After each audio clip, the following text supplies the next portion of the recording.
Though it has started to diversify, Prince George remains a city that's closely tied to the forestry business. Right now, one of the industry's major challenges is a labor shortage. Companies are stepping up efforts to attract graduates with the right qualifications and skills. But for some local students, industry isn't on the right track.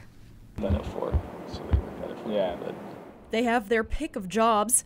Forestry workers are in high demand, but these students say they're looking for more than a paycheck. There needs to be a recognition that forestry today and in the future is going to be a lot more diverse than it has been in the past. People getting into forestry these days are not motivated by high-paying jobs. If we were, then we'd be getting into mining or the oil and gas industry. So the people that are choosing to get into forestry are people that really just love to be outdoors and people who want a career as environmental stewards.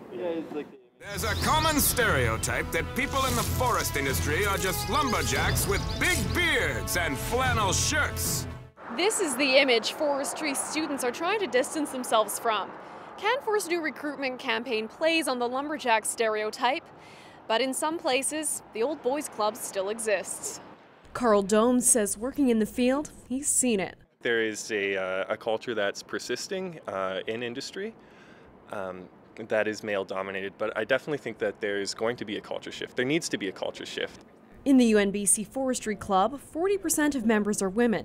The club has voted to scrap its old logo of a lumberjack, replacing it with something more representative of sustainability. It's fun to think of foresters as lumberjacks, but the reality is that foresters are not lumberjacks. And not only is that a very male-dominated image, but it also doesn't represent the values of environmental stewardship and community engagement that I think a lot of the upcoming foresters find are important. Professor Kathy Lewis says companies are stepping up their recruitment efforts at UNBC. All of the industries and government alike will hire whoever is qualified. It doesn't really matter what gender, and I haven't seen a big focus on gender or even First Nations recruiting so much.